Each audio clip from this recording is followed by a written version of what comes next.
La parroquia de San Germán es una parroquia de conversos, todos lo sabemos. Personas de todo el mundo con una variedad de tonos de piel asisten a nuestra parroquia. Además, nuestros feligreses provienen de una variedad de tradiciones de fe, porque somos estadounidenses y quizás particularmente porque vivimos en Virginia. No podemos sorprendernos de que muchas de nuestras personas provengan de, o alguna vez fueron miembros de, una de las aparentemente interminables variedades del protestantismo. Bueno, cuando una persona se convierte de una religión a otra, es razonable esperar que deje atrás todo lo que no esté en consonancia con su nueva religión. Y aunque eso puede ser razonable, no siempre es completamente el caso. A veces, partes de nuestro antiguo sistema de creencias nos acompañan a nuestra nueva religión hasta que nos enfrentamos a una situación en la vida que nos obliga a profundizar en nosotros mismos antes de que se revelen tales creencias erróneas. Y cuando esto sucede, debemos tratar abierta y honestamente con nosotros mismos para decidir si realmente avanzamos con nuestro nuevo sistema de creencias o si volvemos a los principios arraigados de nuestro antiguo sistema de creencias. Y aunque esto no es particular de la ortodoxia, puede ser especialmente importante para nosotros porque somos una minoría religiosa y estamos rodeados por todos lados por enseñanzas religiosas que se autodenominan cristianas, pero que son al menos cismáticas y a menudo heréticas. Así que permítanme darles un ejemplo. Hace muchos años, cuando todavía era un sacerdote anglo-católico, recibí una llamada de mi obispo. Un sacerdote mayor se retiraba y la parroquia necesitaba un nuevo sacerdote. El obispo pensó que sería una buena opción para la parroquia y me pidió que fuera a celebrar misa y predicar para ellos. Y por supuesto, lo hice. La idea era que la parroquia simplemente me conociera y ver cómo nos llevábamos. Todo salió bien y después de disfrutar de la hora del café y de tomar mi copa obligatoria de Jerez, los guardianes de la iglesia y el resto del cuerpo que llamaríamos consejo parroquial en nuestra tradición, se retiraron a una sala considerable en el salón parroquial para charlar conmigo. Nunca olvidaré lo que sucedió después. Una señora del consejo parecía particularmente entusiasmada con mi visita. Mostraba una amplia sonrisa y estaba extremadamente feliz de invitarme a considerar convertirme en su nuevo rector. A modo de explicación, supongo que debería decir que en ese momento mi barba era mucho más corta y más castaña de lo que es ahora, y podía pararme más erguido. Estaba acostumbrado a usar ropa mucho mejor, no estaba tan arrugado, y en general era un tipo mucho más atractivo de lo que soy actualmente. Así que nos acomodamos en nuestra conversación, que consistía en que ellos me hicieran preguntas y yo las respondiera. Las cosas fueron bastante bien por un tiempo mientras hacía mi mejor esfuerzo para responder a una serie de preguntas basadas en la confusión de la Iglesia occidental, particularmente entre los siglos XIV y XV. Si alguno de ustedes sabe algo sobre el anglicanismo, esto no les sorprenderá en absoluto. Después de todo, tenían que determinar cuán protestante o católico realmente era, a pesar del acuerdo isabelino. Y fue entonces cuando sucedió. La señora entusiasta, todavía mostrando su amplia sonrisa, continuó exponiendo su conjunto de dientes superiores como monedas y dijo: «Oh padre, ¿no te encanta la serie Left Behind?». Y luego no hizo una pausa lo suficientemente larga para que yo respondiera a su pregunta, así que continuó diciendo: «He aprendido mucho sobre la Iglesia, la tribulación, el rapto y los tiempos finales. ¿Usarás la serie Left Behind aquí en la parroquia para enseñarnos sobre el Apocalipsis?». Bueno, en un instante, observé a la multitud y determiné que estaba dividida aproximadamente a la mitad. La mitad de las personas estaban al borde de sus asientos, mirándome expectantes, como si esperaran que confirmara sus deseos más profundos. La otra mitad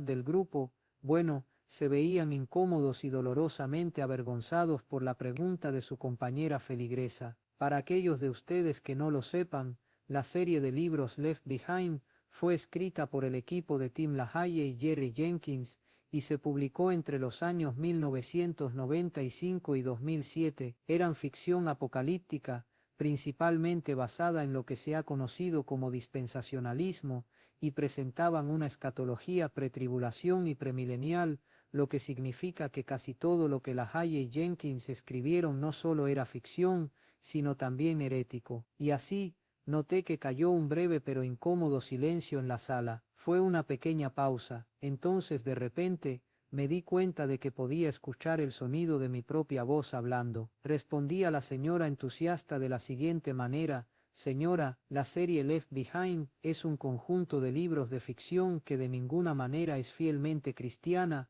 y aunque puede que desee leer estos libros por su valor de entretenimiento, nunca debería leerlos para aprender algo sobre la teología cristiana. No, nunca usaríamos tales libros aquí en la parroquia. Bueno, en ese preciso momento, la señora entusiasta se convirtió en la señora anteriormente entusiasta. Aunque nuestra reunión duró otra hora completa, y debo admitir que tomé 2 copas adicionales de un jerez muy agradable, nunca más fui tratado con su sonrisa de caballo. Unos días después, sin embargo, recibí otra llamada de mi obispo, y él quería saber solo una cosa. Me preguntó: ¿qué hiciste? Bueno, le conté lo que sucedió y por supuesto, él entendió de inmediato, y aunque creía que yo era el candidato perfecto para la parroquia, parecía que desafortunadamente no era el ajuste perfecto. El trabajo finalmente iría a un reverendo caballero que era, como podríamos decir, mucho más diplomático de lo que yo parecía ser capaz de ser. Y así,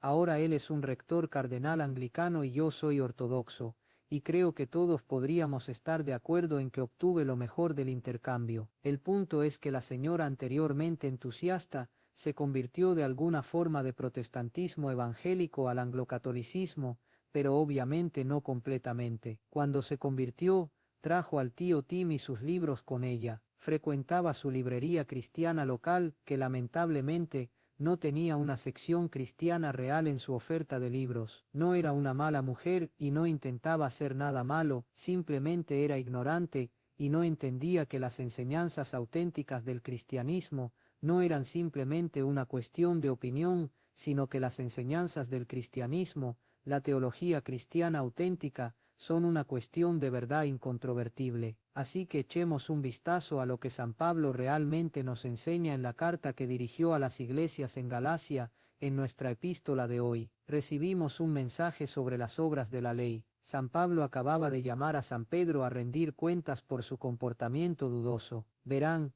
San Pedro comía con los gentiles cuando no había judíos alrededor, pero tan pronto como aparecían los judíos, bueno, ya no comía con ellos. San Pablo nos dice: miren, no pueden tenerlo de las dos maneras. Nos dice que es solo a través de Cristo que recibimos el perdón y una nueva vida. Los judíos buscaban ser justificados a través de la realización de una serie de buenas obras diarias, y siguiendo los intrincados dictados de la ley de Moisés. En cambio, nosotros los cristianos sabemos que la justificación ante Dios en realidad proviene de buscar ser perdonados por Dios. De esta manera, buscamos en nuestra experiencia diaria de pecar y arrepentirnos, y confiar en Cristo para el perdón, llegar a ser más plenamente como Él de una manera muy personal. En este proceso, bueno, todo esto es en realidad un proceso y lleva tiempo y requiere mucho trabajo extremadamente arduo. Ahora no estamos confiando en la acumulación de obras virtuosas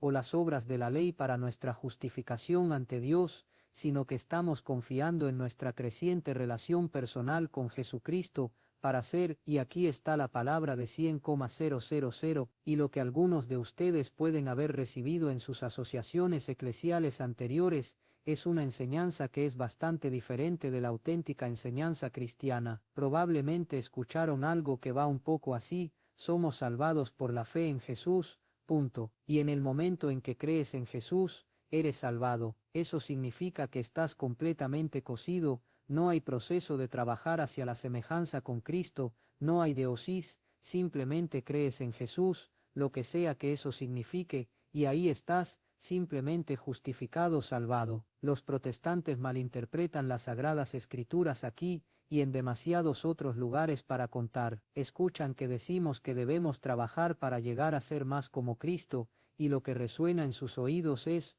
obras de la ley, justicia por obras o simplemente obras. Y esto simplemente no es el caso. Lo que los protestantes están hablando aquí es algo que puede haber escuchado referido como justificación por la fe solamente. Este es un principio falso y completamente no bíblico. Simplemente no tiene lugar en la enseñanza cristiana legítima. Así que aquí hay una pista: cada vez que escuches la palabra solamente utilizada en este contexto, o en un contexto como este, debes tener cuidado porque lo que viene a continuación probablemente no sea bueno. Nosotros, los cristianos ortodoxos, no estamos de alguna manera cautivos por las obras de la antigua ley, sino que estamos buscando vivir más plenamente en la nueva ley, que no es otra que Cristo Jesús mismo. Sabemos que la antigua ley fue solo por un tiempo, porque ha llevado directamente a la nueva ley. Verán, el profeta Jeremías nos enseñó que la venida del Mesías y el nuevo pacto significa algo nuevo para todos nosotros. En Jeremías 30 versículo 31 y estas palabras las escuchamos repetidas en el libro del Nuevo Testamento de Hebreos en Hebreos 8 versículos 8 y 13 vikie, cuando San Pablo cita al profeta Jeremías diciendo: «He aquí vienen días, dice el Señor, en que haré un nuevo pacto con la casa de Israel y con la casa de Judá, no según el pacto que hice con sus padres». San Pablo luego continúa explicando que cuando Dios menciona un nuevo pacto, lo hace porque hizo que el primero quedara obsoleto, y dado que el antiguo pacto ha quedado obsoleto, ha sido preparado para desaparecer. Así que nosotros los cristianos ortodoxos no estamos de ninguna manera confundidos por estas palabras o por el resto de las escrituras sagradas, sino que son preciosas para nosotros. Verán, fue la única iglesia santa y apostólica, que los protestantes rechazan la que nos dio las sagradas escrituras. En lugar de torcerlas y contorsionarlas, las mantenemos en una reverencia suprema y las tratamos con la mayor honestidad que nuestra capacidad limitada nos permite. Y así, digo todas estas cosas hoy simplemente como un mensaje de advertencia. Si eres un converso a la ortodoxia, entonces te digo que necesitas ocuparte del negocio de convertirte total y completamente. Y si necesitas conocer el significado de algún texto bíblico, o si tienes alguna consulta teológica, entonces debes tomarte el tiempo para reunir los recursos y materiales adecuados. Ve y pregunta a tu sacerdote, reúne fuentes ortodoxas reputadas. No simplemente recurras a una búsqueda en Google o a YouTube para escuchar a tu teólogo protestante local amistoso. Él es un experto, pero no en teología cristiana. Y así, si eres demasiado perezoso para hacer las cosas bien, entonces probablemente serás llevado rápidamente al error y la confusión. Te diré que hay miles de creadores de contenido en Internet listos para atrapar a los ignorantes y desprevenidos. Así que, por favor, recuerda que solo porque alguien te esté sonriendo ampliamente mientras te cuenta su opinión, eso no significa que sepan lo primero sobre lo que están hablando. Así que, sé amable, sé caritativo, pero también ten cuidado, y más que nada, siempre sé fiel a Cristo y a su Iglesia. En el nombre de la Santísima y bendita Trinidad, un solo Dios, ahora y por siempre. Amén.